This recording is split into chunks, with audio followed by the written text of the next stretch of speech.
नमस्कार. मी गीता पलुस्कर. यशोवाणी दिवाळी अंक 2025साठी माझा हा लेख वाचत आहे. शीर्षक आहे मैत्र, एक बहुरूपी प्रवास. मैत्री किती सुंदर नातं असतं ते. परस्पर विश्वास, सुखदुःखात साथ, मन मोकळं करायचं एक ठिकाण म्हणजे मित्र. सगळ्यांचं एक स्वप्न असतं की आपल्याला एक BF म्हणजे बेस्ट फ्रेंड असावा अथवा असावी. कोणाचं ते पूर्ण होतं तर कोणाचं ते स्वप्नच राहतं. वाढदिवशी आपल्याला सर्वात पहिल्यांदा शुभेच्छा देणारा, तोंडाला केक फासणारा, हक्काने पार्टी मागणारा एकतरी दोस्त आपल्याला हवा असतो. ज्यांना तो नसतो ते इतरांची दोस्ती पाहून उदास होतात. कधीकधी फार एकटं वाटतं त्यांना.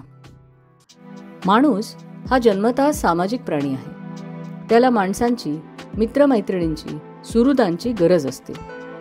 काही मित्र हे जरुरीपुरते असतात, म्हणजे शाळा, क्लासला अथवा ऑफिसात जाताना सोबत म्हणून, वॉकला जाताना बरोबर किंवा भिशी पार्टीमध्ये मजा करायला, संध्याकाळी थोड्या गप्पा मारून हलके व्हायला, सिनेमा नाटक बघायला असेही आपले मित्र असतातच की. जिवलग नाही पण मित्र नक्कीच.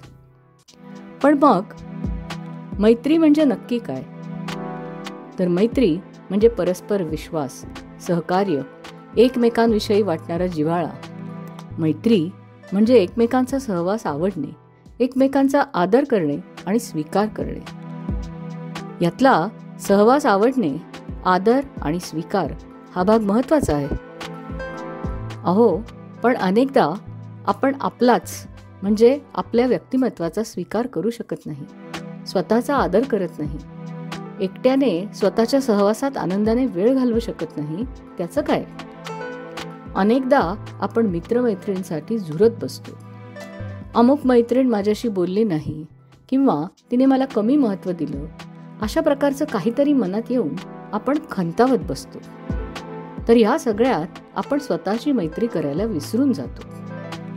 स्वतःची मैत्री म्हणजे काय? तर स्वतःचे शरीर, मन आणि बुद्धी या तिन्हीशी मैत्री.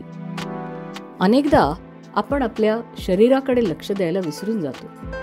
शरीरासाठी आवश्यक व्यायाम, योग्य खाण्यापिण्याच्या सवयी, आवश्यक विश्रांती या गोष्टींकडे खूपदा दुर्लक्ष होतं.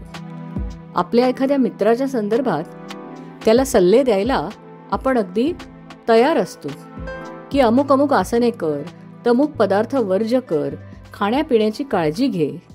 आपण आवर्जून आठवण सुद्धा करतो आपल्या मित्रमैत्रिणींना. पण स्वतःची वेळ आली की मात्र या महत्त्वाच्या गोष्टी आपण अनेकदा विसरून जातो. तर ह्या गोष्टींची स्वतःसाठीही काळजी घेणं अतिशय गरजेचं. जेव्हा एखाद्या व्यक्तीला गुडघ्याच्या वाट्या बदलायची किंवा हृदयाच्या झडपेची शस्त्रक्रिया करावी लागते, तेव्हा हे शरीर किती अमूल्य आहे हे आपल्याला जाणवतं. तर या अनमोल शरीर यंत्राची, त्याच्या अवयवांची आपण काळजी घेतली पाहिजे. म्हणजेच आपल्या शरीराशी आपण मैत्री केली पाहिजे. स्वतःचा विचार करतो तेव्हा शरीराबरोबरच येतं मन. तर मनाशी सुद्धा आपण मैत्री केली पाहिजे. म्हणजे नक्की काय केलं पाहिजे? तर मनात येणारे नकारात्मक भावभावना, जसं की संताप, मत्सर, भीती, या सगळ्यांवर मात केली पाहिजे. अनेकदा आपण स्वतःला समजून घेत नाही. झाल्या गोष्टींसाठी स्वतःला दोष देत राहतो, पश्चाताप करत राहतो, स्वतःला माफ करत नाही. पण मित्रांना मात्र आपण त्यांच्या गुणदोषांसकट स्वीकारतो ना. स्वतःचा स्वीकार म्हणजे आपल्यातल्या गुणदोषांची जाणीव असणं आणि त्यासकट स्वतःचा स्वीकार. तसंच मनःशांतीसाठी योग उपासना, ध्यानधारणा, मननचिंतन या सगळ्यांचा उपयोग आपल्या मानसिक आरोग्यासाठी नक्कीच होतो. मन खंबीर असेल तर आपण प्रतिकूल परिस्थितीतही तरून जातो. आता स्वचा तिसरा भाग म्हणजे आपली बुद्धी. आता बुद्धीची मैत्री कशी बरं करायची? तर त्या बुद्धीला गंजू नाही द्यायचं, धार काढायची. कशी काढता येते बरं ही धार? तर त्यासाठी बुद्धी वापरली जाईल अशा काहीतरी उपक्रमांमध्ये स्वतःला गुंतवून ठेवायचं. म्हणजे एखादी कला शिकणं किंवा एखादा नवीन विषय शिकणं, भाषा शिकणं, शब्दकोडी, गणिती कोडी सोडवणं, एखादा छंद जोपासणं, एखाद्या समाजोपयोगी कामात सहभागी होणं, ह्या सगळ्यांनी आपल्या बुद्धीला चांगली धार राहते.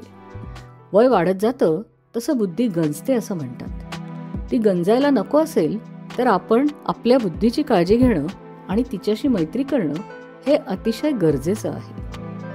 आता गंमत कशी असते की जेव्हा तुम्ही तुमच्या शरीराची काळजी घेण्यासाठी एखादा व्यायामाचा वर्ग करता किंवा मनाची काळजी घेण्यासाठी ध्यानधारणेचा वर्ग करता, बुद्धीची काळजी घेण्यासाठी एखादी कला शिकता किंवा एखाद्या सामाजिक उपक्रमात भाग घेता, तेव्हा आपोआपच अनेक नवीन ओळखी होतात आणि समधर्मीयांची मैत्रीही होत जाते.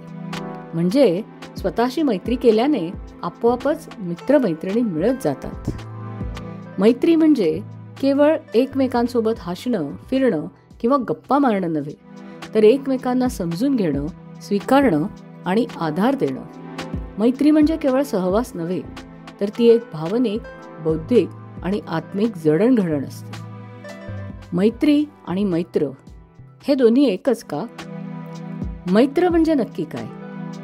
मैत्र म्हणजे मित्रता. मित्रांशी असतं ते नक्कीच मैत्र असतं. पण ज्ञानेश्वर माऊली जेव्हा म्हणतात की भूता परस्परे जडो मैत्र जीवांचे, तेव्हा या मैत्र शब्दाला एक वेगळाच आयाम प्राप्त होतो. मैत्र केवळ माणसातच नव्हे तर सृष्टीच्या प्रत्येक घटकाशी.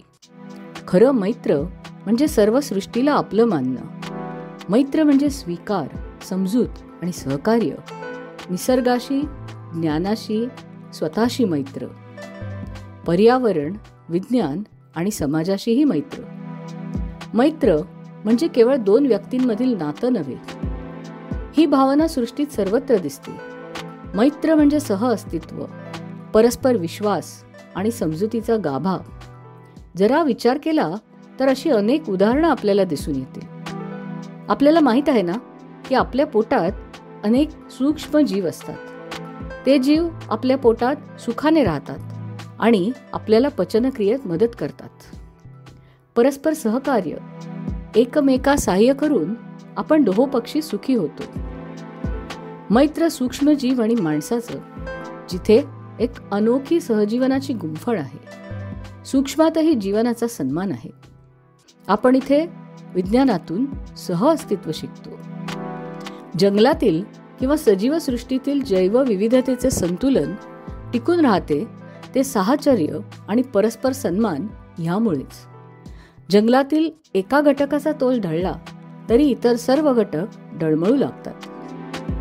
रस्त्यावरच्या भटक्या कुत्र्याला, खिडकीतल्या कावळ्याला घास देणं, पक्ष्यांसाठी पाणी ठेवणं, एवढंच काय तर जेवताना चित्राहोती म्हणून मुंग्यांना घास ठेवणं, ही सर्व सहअस्तित्वाची उदाहरणं आहेत. सृष्टीशी मैत्र म्हणजे सृष्टीतील सर्व घटकांचा आदर करणं, त्यांच्या ऱ्हासास कारणीभूत न होणं. आपण जेव्हा एखादं रोप लावतो तेव्हा त्याला वाढताना बघून एक असीम आनंद मिळतो. एक नातंच तयार होतं त्या रोपट्याशी.